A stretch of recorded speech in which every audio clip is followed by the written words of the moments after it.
Assalamualaikum warahmatullahi wabarakatuh. Perkenalkan, nama saya Fadil Nofriandi Pratama dengan NIM 22073014. Dan materi kali ini adalah tentang electric power steering atau EPS. Dan langkah pertama adalah yang pertama menganalisa kerusakan pada EPS. Yang kedua adalah cara kerja dari EPS. Yang ketiga adalah mengenal komponen-komponen pada EPS. Yang keempat dan terakhir adalah hasil uji coba pada EPS. Selanjutnya adalah analisis kerusakan pada power steering elektrik. Yang pertama adalah aki dan alternator kurang daya listrik. Ketika aki mobil bermasalah, tenaga listrik yang dialirkan akan menjadi lemah dan bisa mengganggu motor EPS dan distribusi daya listrik dari alternator. Yang kedua adalah gangguan pada motor EPS. Yang ini biasanya ada gangguan di sini. Ini adalah merupakan pengolah tenaga gerak yang berasal dari listrik untuk memutarkan steering shaft sesuai pembacaan sensor sudut putar kemudi. Dan yang ketiga adalah gangguan pada steering rack. Steering rack adalah komponen yang menyalurkan penggerakan dari motor EPS ke roda mobil. Yang keempat adalah cross joint steering shaft terganggu. Kerusakan pada yang berfungsi meneruskan putaran dari motor EPS ke steering rack ini biasanya karena sambungan pada cross joint longgar. Yang kelima adalah sensor EPS yang tidak bekerja. Sensor EPS ini terbagi beberapa macam, yaitu yang pertama sensor torku, yang kedua sensor VSS, dan yang ketiga adalah CKP. Merupakan pengolah data dari sensor sudut putaran setir untuk memerintahkan proses kerja pada sistem EPS. Dan itulah analisis kerusakan dari power steering elektrik. Adalah cara kerja dari power steering elektrik atau EPS. Cara kerja dari electric power steering atau EPS adalah yang pertama, pada saat kunci kontak diputar ke posisi on, maka steering control modul ECM di electric power steering akan mendapatkan suplai aliran listrik.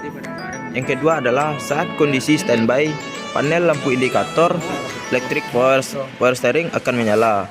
Yang ketiga adalah pada saat mesin dihidupkan, maka noise suppressor akan menginformasikan kepada ECM mengaktifkan motor elektrik, dan cloud akan menghubungkan batang kemudi steering main shaft dengan motor elektrik yang ini. Yang keempat adalah ketika roda kemudi mulai diputar oleh pengemudi, maka akan dideteksi oleh torku sensor. Kemudian torku sensor akan menginformasikan sejauh roda diputar dan beberapa cepat roda kemudi diputar ke CM. Yang kelima, dengan adanya informasi dari torku sensor tersebut, steering control modul akan mengirimkan arus listrik ke motor listrik sesuai dengan yang dibutuhkan. Kemudian motor listrik EPS akan memutarkan gigi kemudi sehingga akan menyebabkan roda kemudi saat diputar menjadi lebih ringan. Yang keenam adalah Vehicle Speed Sensor atau VSS. Vehicle Speed Sensor atau VSS akan menginformasikan kecepatan kendaraan ke steering control modul ketika kecepatan kendaraan tinggi, yaitu sekitar di atas 80 km per jam. Maka steering control modul akan memerintahkan menghentikan aliran listrik ke motor elektrik. Sistem elektronik power steering dinonaktifkan sehingga clutch agar terlepas dengan steering main shaft, namun steering wheel masih terhubung sampai dengan rack pinion. Akibatnya roda kemudi terasa lebih berat supaya lebih stabil saat kecepatan tinggi. Yang ketujuh, yang dilakukan selanjutnya adalah dengan menjaga tingkat keamanan pengemudi. Karena ketika kendaraan berjalan cepat dan roda kemudi ringan dapat membahayakan ke pengemudi karena roda pengemudi lebih responsif. Oleh karena itu, kerja power steering akan dimatikan sementara. Dan yang terakhir adalah jika terjadi kesalahan pada sistem elektronik power steering ini, maka lampu indikator elektronik power steering akan menyala untuk menginformasikan ke pengemudi bahwasanya sistem elektronik power steering terjadi kerusakan. Dan itulah cara kerja dari electric power steering atau EPS. Ini adalah komponen-komponen yang ada pada power steering elektrik.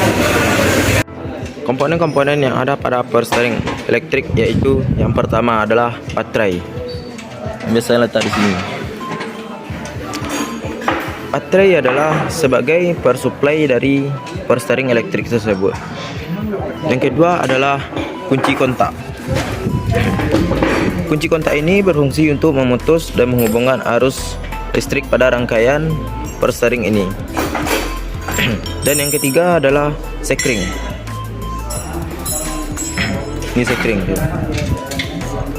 Sekring ini adalah untuk sebagai pengaman rangkaian listrik ini untuk menghindari terjadinya kerusakan pada rangkaian saat terjadi hubungan pendek atau konsleting. Dan yang keempat adalah kontrol modul atau ECU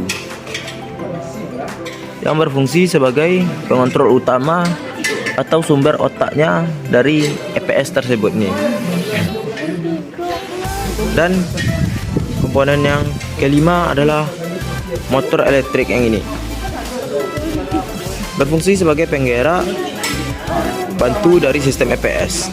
Terpasang pada elektrik kolom terdiri dari worm gear, elektromagnetic fluid, dan motor DC. Dan komponen selanjutnya adalah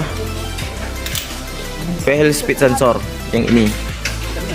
PL speed sensor terletak pada transmisi biasanya, yang berfungsi untuk mendeteksi kecepatan kendaraan dengan membangkitkan sinyal secara proporsional tergantung dari kecepatan kendaraan. Yang selanjutnya sinyal tersebut dikirim ke speedometer dan kontrol modul. Dan yang selanjutnya adalah torque sensor. Torque sensor ini biasanya terletak pada motor yang berfungsi untuk mendeteksi tenaga dan arah putaran setir yang dikonversikan menjadi sinyal tegangan listrik untuk dikirimkan ke kontrol modul tersebut atau ECU ini. Dan selanjutnya adalah onboard diagnostic display yang ini, berupa indikator panel instrumen yang menyala jika ada masalah dengan sistem EPS. Selanjutnya adalah hasil uji coba dari power steering elektrik. Langkah pertama adalah colokan kabel motor dari listrik speed sensor ke colokan. Dan selanjutnya on-kan kunci kontak. Dan yang selanjutnya adalah injak pedal rem dalam yang tidak terlalu dalam. Dan selanjutnya cobalah putar setir. Setir akan terasa ringan saat diputar. Jika kunci di off kan, maka diputar kembali, maka setir akan terasa berat. Dan itulah hasil dari uji coba kami dari power steering elektrik.